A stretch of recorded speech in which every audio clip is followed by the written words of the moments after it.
Bismillah, Assalamualaikum warahmatullahi wabarakatuh. Terima kasih teman-teman, terima kasih kepada Kak Iwayan Edi Gunawan telah menyempatkan waktunya. Pada kesempatan kali ini kami dari mahasiswa pendidikan jasmani kesehatan dan rekreasi, dan maksud dan tujuan kami untuk datang ke sini untuk mewawancara kakak, tepatnya lokasi Siuri, Danau Poso, Desa Toinasa, Kecamatan Pamona Barat, Kabupaten Poso. Nah, ini kita berada di The Bali Cottage and Spa Siuri, betul ya kak? Oke. Kemudian kami dari mahasiswa PJKR akan melakukan wawancara dan beberapa pertanyaan yang akan ditanyakan kepada kakak. Kita panggilnya Kak Edi kan? Nah, untuk kakak, pertanyaan yang pertama kak, kapan tempat wisata ini mulai beroperasi? Kalau untuk mulai operasinya dari 2013, cuma mulai dikenal itu dari 2017. Mulai dikenal oleh luar itu dari 2017. Oke, berarti mulai beroperasi dari 2013, kemudian mulai dikenal oleh banyak orang itu 2017 ya, itu. Baik. Baik kak, kemudian saya ingin bertanya untuk pertanyaan kedua, yaitu apa daya tarik utama yang dimiliki tempat wisata ini? Kalau untuk tempat kami Bali Cottage and Spa itu lebih menonjolkan ke bidang Balinya sih, karena kalau untuk tempat lain tidak ada yang lebih menonjolkan daripada kami untuk segi Bali. Baik kak, berarti kita lebih untuk ke Bali ya, sama dengan nama konteksnya. Siap.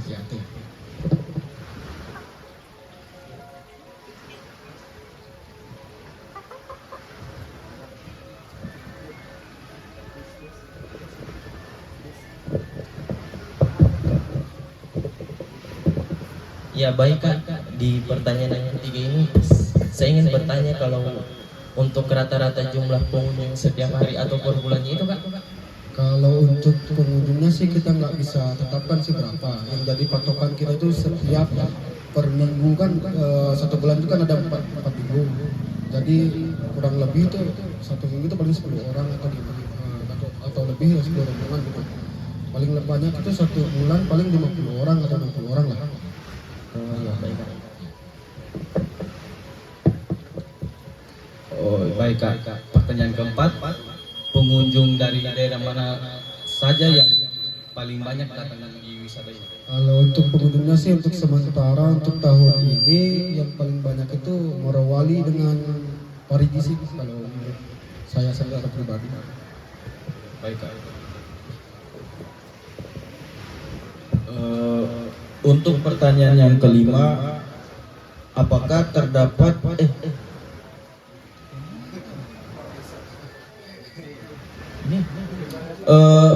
bagaimana sistem pengelolaan tempat wisata ini kak? Kalau sistem pengelolaannya kita sini mengikuti sistem hotel sih Kak. Apa yang ada di hotel itu begitu sistem kami di sini.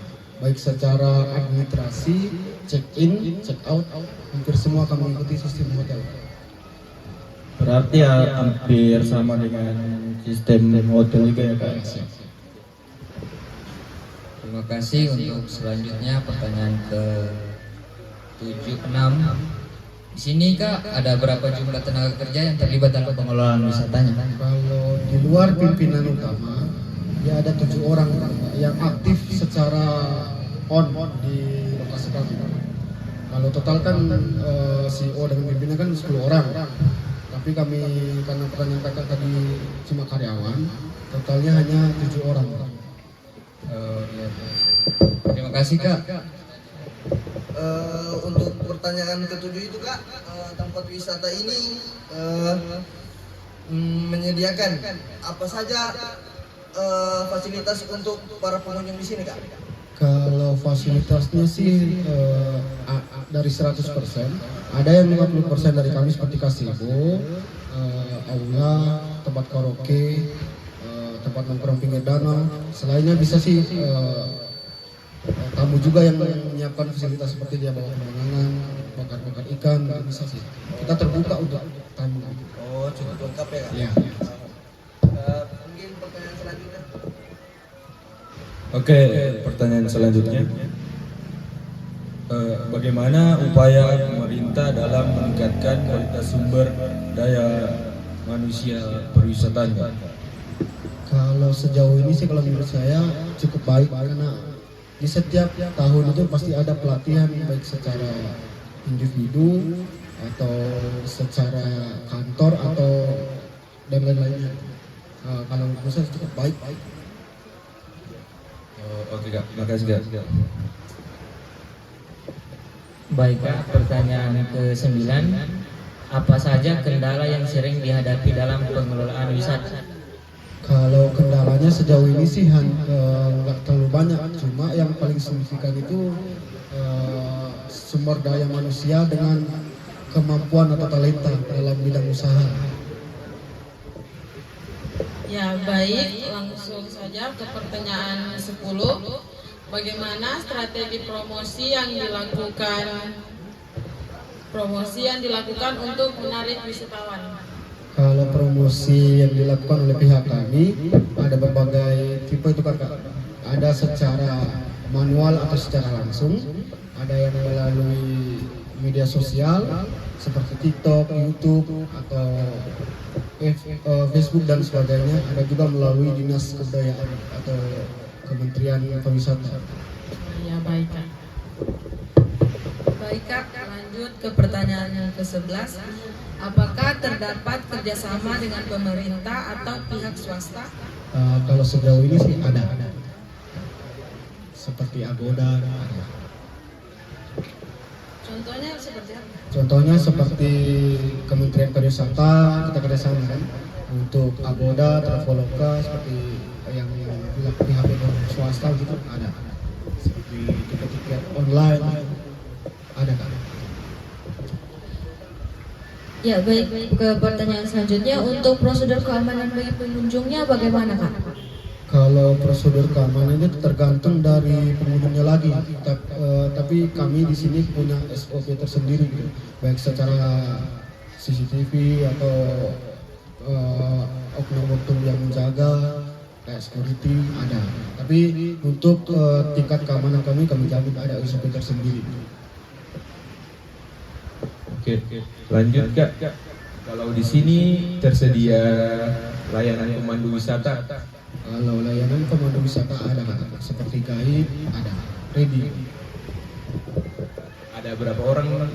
Kalau guide-nya sih tidak bisa dihitung, melebihi ada sekitaran 20 orang atau lebih, banyak. Oke, baik. Selanjutnya, kalau kita lihat di sekitaran kita ini, lingkungannya ini cukup bersih. Bukan cukup bersih, sangat bersih. Jadi pertanyaan saya, bagaimana pengelolaan sampah yang ada di wisata ini? Kalau pengelolaan sampah di sekitaran tempat kami cukup terorganisir gitu. Kita kan punya TPA sendiri, punya angkutan sampah sendiri, jadi terarah gitu untuk pengelolaan sampah. Oke, baik.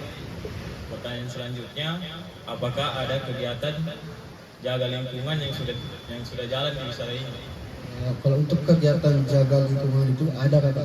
Kalau untuk dari Pemda, dia itu melakukan setiap 6 bulan sekali. Kalau dari kami secara pihak hotel, kita itu melakukan kegiatan pembersihan setiap 1 minggu sekali. Berarti dalam 1 bulan itu 4 kali kami lakukan kegiatan pembersihan. Baik Kak, untuk pertanyaan selanjutnya, bagaimana dampak keberadaan wisata The Bali Cottage and Spa Suri ini terhadap masyarakat sekitar? Kalau untuk dampaknya sih lebih banyak ke sifat positifnya sih kalau untuk dampaknya, karena secara tidak langsung kita tuh mengenalkan poso untuk keluar, baik secara adatnya, baik secara lokasinya, budayanya dan lain-lain. Cukup baik sih dampaknya. Ya, pertanyaan selanjutnya. Tadi kakak bilang ini sudah beroperasi dari tahun 2013. Ya, jadi sudah sekitar 13 tahun. Nah, bagaimana? Apakah ada dampak keberadaan tempat wisata ini terhadap masyarakat sekitar? Coba jelaskan. Kalau dampaknya sih Kak, ada sih untuk hampir itu 80%, karena sebelumnya kan itu sebelum ada kegiatan atau ada tempat ini, itu masyarakat kurang paham akan adanya wisata gitu. Dampak positifnya adalah ketika ada tempat wisata seperti ini, jadi tamu-tamu atau warga-warga sekitar itu punya pendapatan lebih untuk sebagai tour guide kah, untuk pelayanan jasa tentang tamu kah, atau yang lain-lain. Jadi cukup membantu gitu untuk warga sekitar. Baik, pertanyaan berikutnya saya ingin bertanya, selama kakak bekerja di sini, bagaimana tanggapan atau tingkat kepuasan pengunjung selama mengunjungi tempat ini? Kalau untuk tingkat kepuasan sih, alhamdulillah untuk selama saya kerja cukup puas sih. Ya kalau untuk kan ada yang pro, ada yang tidak. Jadi sebagian besarnya sih puas kalau menurut saya. Selanjutnya, apa rencana pengembangan tempat wisata ini ke depan? Kalau rencananya kami lebih menonjolkan budaya Poso dan Bali ke depannya. Untuk orang itu tidak perlu ke Bali untuk mencari seperti mengenal budaya Bali, hanya perlu untuk ke Bali Kotes atau ke Siuri. Tidak perlu lagi ke Bali untuk mencari atau mengenal tentang budaya Bali. Itu gagasan kami ke depannya. Oke, baik Kak, untuk pertanyaan terakhir, apa harapan pengelola terhadap dukungan pemerintah, masyarakat, dan akademisi dalam pengembangan wisata ini? Kalau harapan kami secara pribadi dari pihak hotel sih nggak banyak sih sebenarnya. Cuma untuk saling rangkul dan saling memahami satu dengan yang lain untuk demi menuju pariwisata yang lebih maju gitu.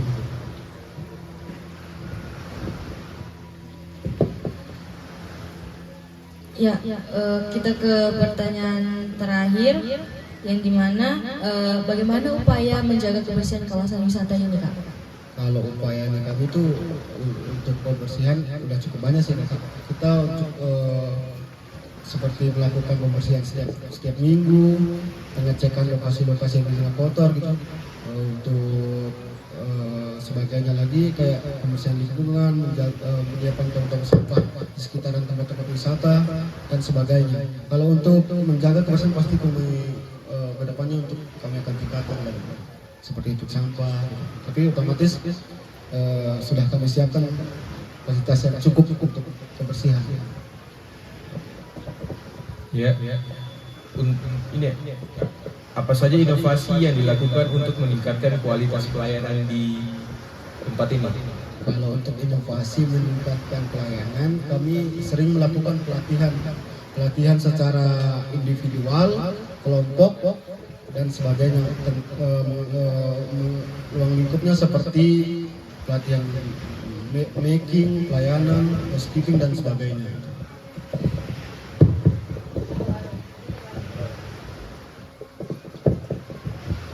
Oke, baik. Terima kasih Kak Edi telah meluangkan waktunya dan beberapa pertanyaan tadi sudah kita tanyakan. Kemudian tadi banyak pertanyaan yang sekiranya bisa dijawab, sudah terjawab. Nah, tentang tadi juga sangat menarik ini, kita bisa mendapatkan suasana Bali walaupun kita tidak pergi ke Bali langsung. Nah, itu bagus sekali menurut saya, dan pertama kali saya kesini, wah ini suasananya bagus sekali kayak di Bali. Karena sebelumnya kan saya sudah pernah ke Bali juga. Nah, itu kan. Mungkin itu saja penutup dari kami. Mungkin kalau ada kita mau bahas selanjutnya, mungkin ada pertemuan selanjutnya Kak. Mungkin kita ketemu di lain waktu. Terima kasih banyak atas waktunya. kami mahasiswa PJKR mohon maaf jika ada kesalahan. Billahi taufiq wal hidayah. Assalamualaikum warahmatullahi wabarakatuh. Assalamualaikum.